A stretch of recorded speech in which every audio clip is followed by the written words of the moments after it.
A história épica de Oppenheimer, o emocionante filme dirigido por Christopher Nolan, desenrola-se no contexto histórico da Segunda Guerra Mundial. Com sua estreia no último dia 20 de julho de 2023, o longa-metragem encanta o público com uma narrativa envolvente que se estende por quase 3 horas. No filme, somos apresentados a Julius Robert Oppen, uma figura polêmica, conhecido como o pai da bomba atômica. O enredo se concentra em seu árduo trabalho e suas contribuições na criação da mais destrutiva arma já concebida pela humanidade.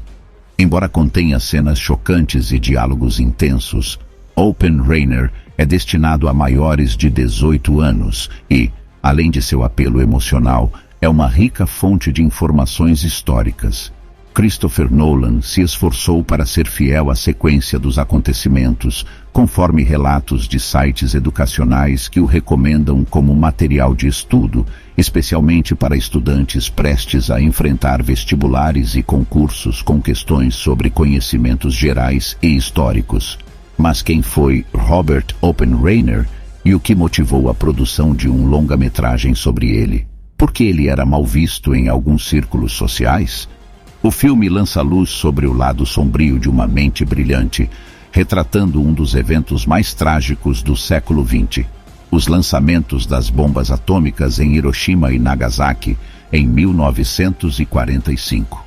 Oppenheimer foi o cientista responsável pelo desenvolvimento desses artefatos que causaram devastação nas cidades japonesas. Nascido em 1904 em Nova York, em uma próspera família judia, desde cedo, Robert Oppen demonstrou notável inteligência e curiosidade, dedicando-se ao estudo de diversas áreas como matemática, ciências, literatura grega e francesa. Ele se formou em química com as maiores honras na Universidade de Harvard e obteve seu doutorado em física na Universidade de Göttingen, na Alemanha, aos 22 anos, onde contribuiu significativamente para os avanços da física quântica sob a orientação de Max Born. No entanto, a rapidez com que concluiu seus cursos em Harvard acabou por criar dificuldades para ele no futuro, pois negligenciou alguns dos conhecimentos fundamentais necessários em etapas posteriores, em Cambridge e além. Além disso, sua rejeição como pupilo pelo Prêmio Nobel Hermann o trouxe desafios adicionais em sua jornada acadêmica. Além disso, o início de seus trabalhos de laboratório e a participação em palestras apenas acentuaram a crescente insatisfação de Oppenheimer com a vida longe de sua família. Durante sua época de estudante, houve um incidente que quase o levou a enfrentar uma acusação de homicídio. De acordo com o livro biográfico American Prometheus, ele confessou a um amigo que cometeu um ato terrível: envenenar uma maçã e colocá-la na mesa de seu orientador, Patrick Black. Embora apreciasse Black, Oppenheimer não suportava as atividades práticas de laboratório impostas pelo tutor, que ele detestava. Felizmente, o plano de assassinato fracassou, já que o orientador não consumiu a fruta envenenada. Caso contrário, sem a intervenção do pai de Oppenheimer, o físico poderia ter sido não apenas expulso da universidade, mas também processado por tentativa de homicídio. Em vez disso, a instituição optou por colocá-lo em liberdade condicional e exigir que ele se consultasse regularmente com um psiquiatra. 1 ano após esses eventos, Oppenheimer mudou-se para a Alemanha, onde foi orientado por Max Born, um professor e físico pioneiro da Universidade de Göttingen. Entre colegas igualmente brilhantes, o ambiente intelectual pareceu despertar em Oppenheimer uma disposição excessivamente falante, levando-o a interromper discussões em sala de aula, seja com colegas ou mesmo com o próprio Max Born. Ele apresentava suas ideias com ar de superioridade, acreditando que eram mais eficientes em relação aos temas abordados. Tal comportamento chegou a ameaçar um boicote às aulas de Born por parte dos colegas, que o apelidavam de menino. Diante dessa situação, Born formalmente pediu a Oppenheimer para que ele modificasse sua atitude, pedido esse que foi atendido e o levou a fazer as mudanças necessárias. Após retornar aos Estados Unidos, Oppenheimer tornou-se uma referência em física teórica e lecionou na Universidade da Califórnia, em Berkeley, e no Instituto de Tecnologia da Califórnia. Suas pesquisas abrangeram diversos campos da ciência, como mecânica quântica, física nuclear e astrofísica.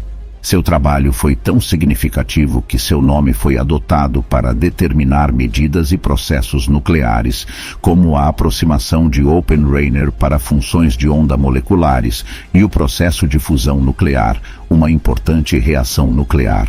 No ano de 1942, Oppenheimer recebeu um convite do governo norte-americano para integrar o Projeto Manhattan, uma iniciativa voltada ao desenvolvimento da bomba atômica. A motivação para esse projeto residia na preocupação com a possibilidade de a Alemanha nazista criar armas nucleares, pois cientistas alemães haviam descoberto a fissão nuclear. Sua liderança e experiência científica desempenharam um papel fundamental no sucesso do empreendimento. Oppenheimer assumiu a direção do projeto e coordenou uma equipe significativa de cientistas no Laboratório Nacional no deserto do Novo México. Nesse cenário, ele enfrentou uma série de desafios técnicos, logísticos e humanos para alcançar o objetivo proposto. Além disso, precisou confrontar suas próprias dúvidas éticas e morais sobre a utilização da energia nuclear para fins bélicos. No dia 16 de julho de 1945, ocorreu a primeira explosão experimental de uma bomba atômica, denominada Trinity, liberando energia equivalente a 20.000 toneladas de TNT.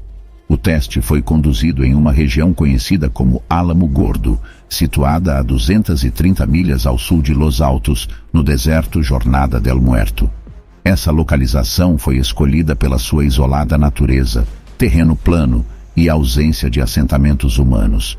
Apesar disso, os líderes do Projeto Manhattan também avaliaram outros locais no Novo México, no Texas e na Califórnia. A magnitude do poder destrutivo de sua criação impressionou Oppenheimer, e ele rememorou um verso das Escrituras que o deixou ainda mais contrariado em sua consciência. Cerca de um mês após o teste, 2 bombas atômicas foram lançadas por aviões norte-americanos sobre as cidades japonesas de Hiroshima e Nagasaki. A primeira delas foi apelidada de Little Boy e a segunda de Fat Man. Infelizmente, essas detonações nucleares resultaram em um genocídio, levando à morte de mais de 300.000 pessoas nessas 2 cidades.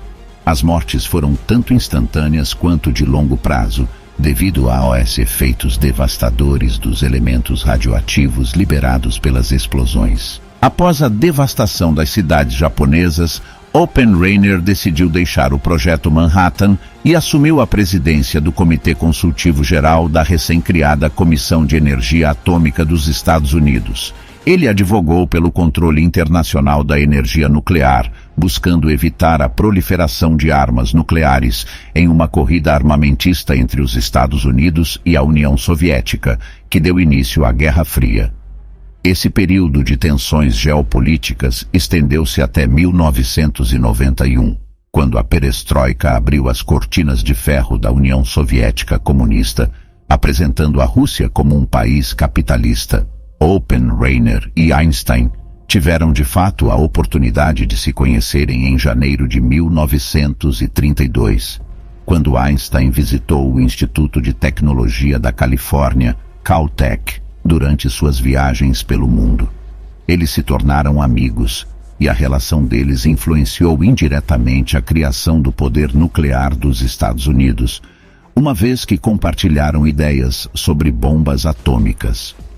Quanto às críticas que Oppenheimer enfrentou, inicialmente ele demonstrou orgulho e confiança em sua contribuição para a ciência e para a vitória dos aliados na Segunda Guerra Mundial. Ele defendia o uso da bomba atômica como forma de evitar mais mortes e sofrimento durante o conflito, mas, ao mesmo tempo, carregava um peso moral considerável por criar uma arma que causou o genocídio de milhares de pessoas inocentes no Japão. Ele expressou arrependimento por ter contribuído para esse terrível evento. Oppenheimer também foi alvo de críticas do governo norte-americano, que o acusou de simpatizar com o comunismo e de ter contatos com espiões soviéticos. Essas acusações resultaram na revogação de sua habilitação de segurança e na perda de sua influência política. Embora ele tenha tentado se defender, não conseguiu provar sua inocência. Como consequência, ele se afastou da vida pública e se dedicou à pesquisa acadêmica. Apesar de receber homenagens e reconhecimento como o Prêmio Enrico Fermi em 1963, Oppenheimer nunca conseguiu superar a culpa e a vergonha de ter contribuído para a criação da bomba atômica. Ele faleceu em 1967, vítima de câncer na garganta. Se você ficou interessado nessa história fascinante, recomendo assistir ao filme, que oferece 3 horas de muita emoção e, ao mesmo tempo, proporciona um valioso conhecimento sobre esse período da história mundial. Conhecimento nunca é demais, concorda? Se você gostou do vídeo, inscreva-se e ative as notificações. Deixe seu comentário e nos vemos na próxima. Obrigado.